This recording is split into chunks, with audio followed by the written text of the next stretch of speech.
Hello friends. April 26, 1986, 1:23 a.m. Reactor number 4 of the Chernobyl nuclear power plant, Soviet Union. The lid on top of the reactor, 1,000 tons of steel and concrete, starts shaking violently. Shock waves are felt all throughout the building. The workers present realize in that moment that the nuclear reaction inside the reactor is no longer under control. It's not just a malfunction. It's a runaway chain reaction happening right beneath their feet. They know this reactor has to be stopped. Now, one worker acts fast. He presses the emergency shutdown button, the AZ5 button. By design, this button was supposed to insert all control rods deep into the reactor core, absorb the neutrons, and stop the nuclear fission instantly. That was the theory. That was the plan. But on this night, the button didn't save them. It destroyed them. As soon as the button was pressed, the control rods began entering the reactor, and within seconds, a massive blast. A huge explosion ripped through Unit 4. The roof was blown off.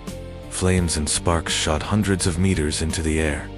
The reactor, once a source of light and power for millions, became an open volcano of nuclear death. Harmful radioactive material, uranium fuel, fission products, graphite blocks, all of it rose up with the flames. The amount of radioactive material released that night is still almost impossible to comprehend.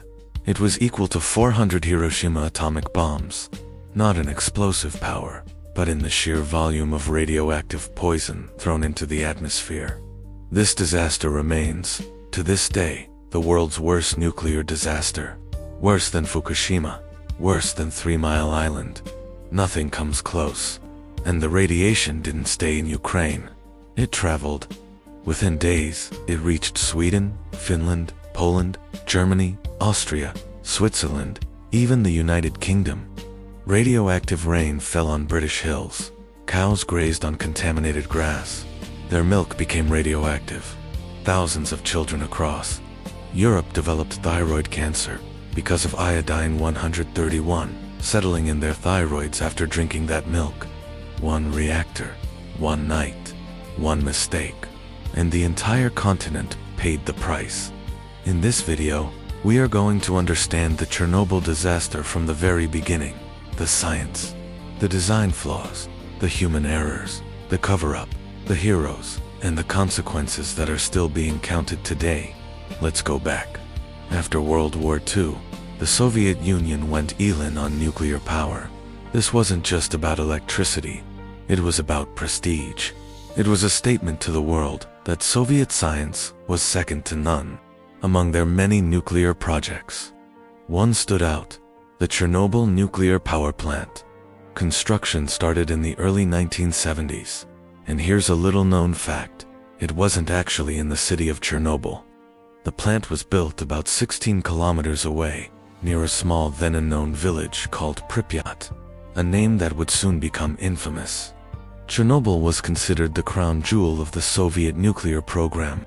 It housed 4 massive reactors, all of the RBMK 1000 design. RBMK is a Russian acronym that translates to high-power channel-type reactor. This design was unique to the Soviet Union and existed almost nowhere else. To understand the disaster, we first need to understand how a reactor like this works. Generating electricity is all about spinning a turbine. In a hydro plant, water does it. With wind, the blades do it. In a nuclear plant, we use steam.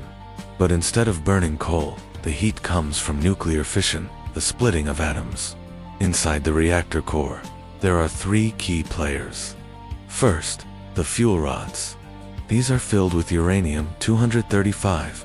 When a tiny particle called a neutron hits a uranium-235 atom, it splits, releasing a huge amount of energy and more neutrons, creating a powerful chain reaction.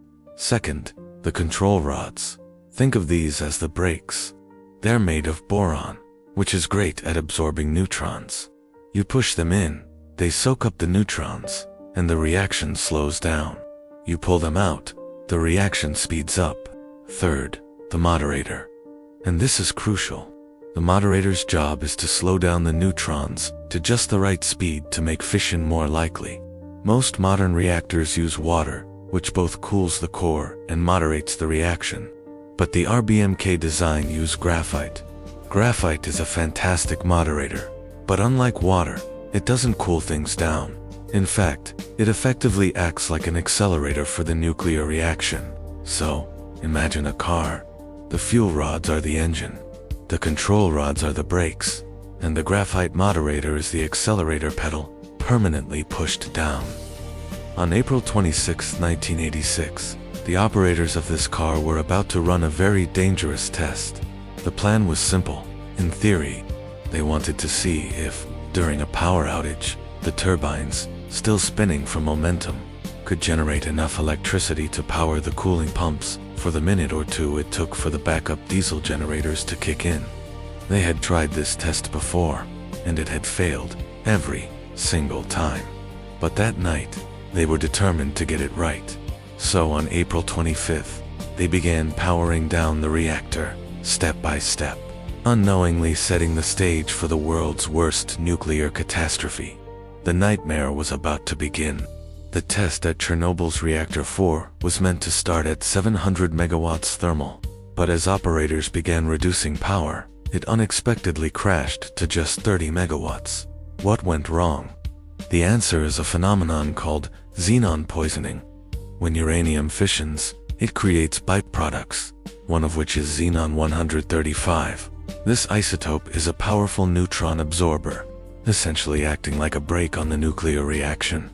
As the operators tried to lower the power, xenon was building up in the core, absorbing all the neutrons and stalling the reactor. This was a known issue, but in the RBMK-type reactor at Chernobyl, it was especially dangerous due to slow, poorly designed control systems. The shift supervisor, Anatoly Dyatlov, was under intense pressure. The test was already delayed, and he was determined not to fail again.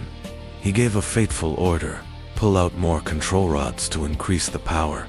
Rod by rod, the operators removed them, ignoring safety regulations that demanded at least 15 rods remain in the core. By 1 a.m. on April 26th, only 8 were left. This was a catastrophic violation of safety protocol. With so few control rods to absorb neutrons, the reaction began to accelerate.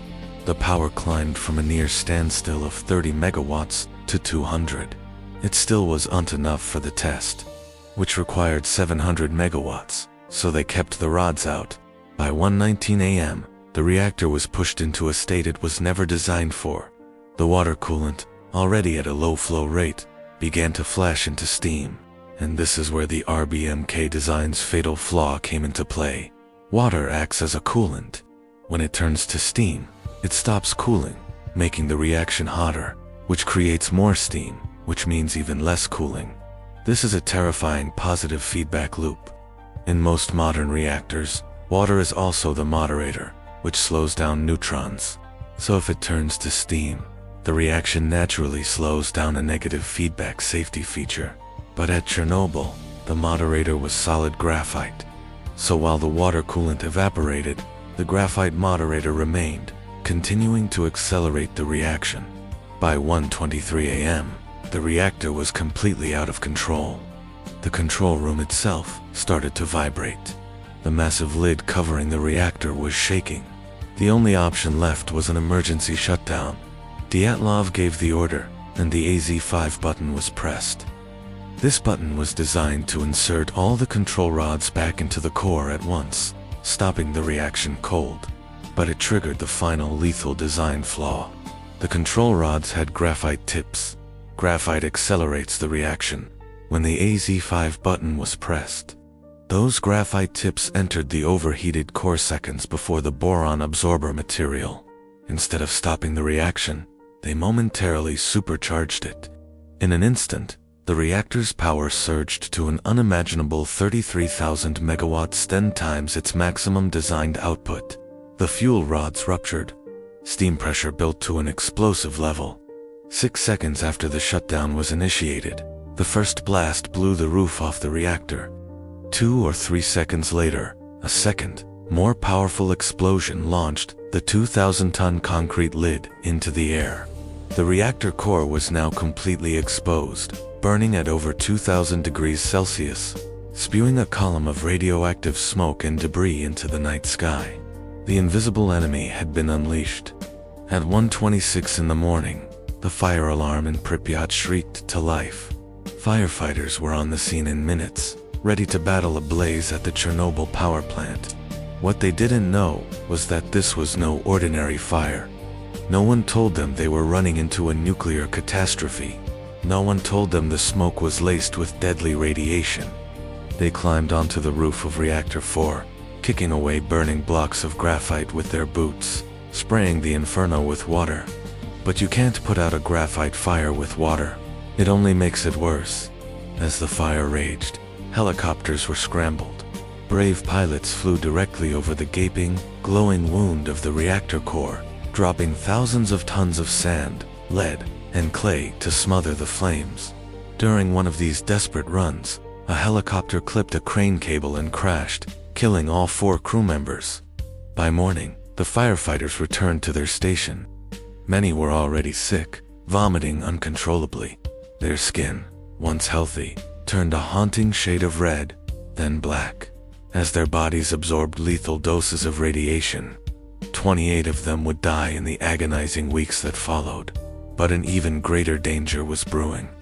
Beneath the melting reactor core lay a massive pool of water, a remnant of the plant's cooling system, now highly radioactive. The molten core, a terrifying lava of uranium and concrete, was slowly melting its way downward. If this white-hot mass touched the water, it would trigger a steam explosion of cataclysmic proportions.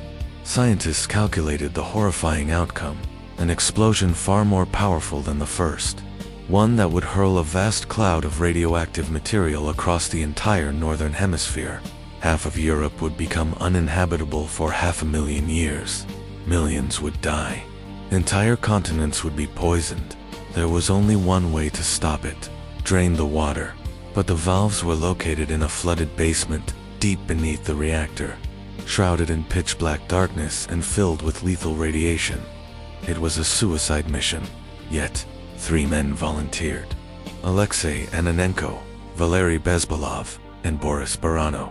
2 engineers and a shift supervisor. They weren't soldiers or special ops. They were ordinary men who understood the stakes. Wearing simple diving gear with minimal protection, they waded into the radioactive water, guided by a single flickering lamp. They navigated the submerged maze, found the crucial valves, and turned them. Slowly, the water began to drain. The crisis was averted. The second explosion never happened. Miraculously, all 3 men survived the immediate aftermath. Boris Baranov passed away from a heart attack in 2005, but Alexei and Valery are reportedly still alive today. Their courage saved a continent. Their names should be remembered alongside the greatest heroes in history. The Soviet Union tried to hide everything. For 2 days, Moscow denied anything had happened. But on the 28th of April, Swedish monitoring stations detected abnormally high radiation levels in the air. They traced the wind patterns and concluded the source was somewhere in Ukraine. The world was watching. Only then did the Soviet government admit the truth. A 30-kilometer exclusion zone was established around Chernobyl. Over 116,000 people were permanently evacuated from Pripyat and surrounding villages. They were told to pack 1 bag. They never returned. To contain the wreckage, a massive concrete sarcophagus was built over Reactor 4. It was completed in November 1986, just 7 months after the explosion. Over 200,000 liquidator soldiers, miners, engineers, scientists worked on the cleanup. They scraped contaminated soil, washed roofs, buried equipment, and built the sarcophagus. Many received dangerous doses of radiation. Thousands died over the following years. The economic cost to the Soviet Union was $235 billion. Some historians believe the Chernobyl disaster accelerated the collapse of the USSR. Politically, it exposed the regime's incompetence and secrecy. In 2010, construction began on the new safe confinement, giant steel arch designed to enclose the old sarcophagus and contain the radiation for the next 100 years. It was completed in 2019 at a cost of $3 billion. It is the largest movable land-based structure ever built. In 2018, the United Nations reported that over 20,000 cases of thyroid cancer had been diagnosed in children under 18 who were exposed to Chernobyl radiation. The main cause: milk contaminated with iodine-131. Today, the Chernobyl exclusion zone is a ghost landscape. Pripyat is a frozen city of abandoned apartments, rusted Ferris wheels, and decaying schools. But nature has returned. Wolves, deer, lynx, beavers, eagles, bears, even endangered species now roam the zone. Radiation still exists, but in many areas, it is no longer lethal. The absence of humans has been more beneficial to wildlife than the radiation has been harmful. The Chernobyl plant itself continued operating until 2000. Reactor 3 was the last to shut down. Since then, the facility has been in decommissioning. The process is expected to continue until 2028. Around 2,400 people still work at Chernobyl. Today, guards, scientists, technicians, firefighters. They work only 2 shifts per week. Their radiation exposure is closely monitored. This disaster was not caused by one button, or one person, or one design flaw. It was caused by a culture of secrecy, a lack of safety culture, a flawed reactor design, and human error under pressure. It was a perfect storm of failure. And yet, from that disaster came change. The World Association of Nuclear Operators was founded in 1989. Reactor designs were improved. Safety protocols became global. Water is now used as both coolant and moderator in most new reactors to prevent exactly what happened at Chernobyl. But the scars remain. The children who got cancer, the firefighters who died, the divers who swam in the dark, the liquidators who gave their health for the future, the abandoned cities, the red forest, the concrete tomb. Chernobyl is not just history. It is a warning, a reminder of what happens when we underestimate the power we try to control. If you enjoyed this deep dive and want to understand more about history's darkest moments, subscribe to Mystery Doom, hit that join button, turn on notifications, and never miss a video. We explore the real stories behind the headlines, the disasters that shaped the world, and the heroes history forgot. Thank you for watching. Subscribe to Mystery Doom. New video every day. See you in the next one.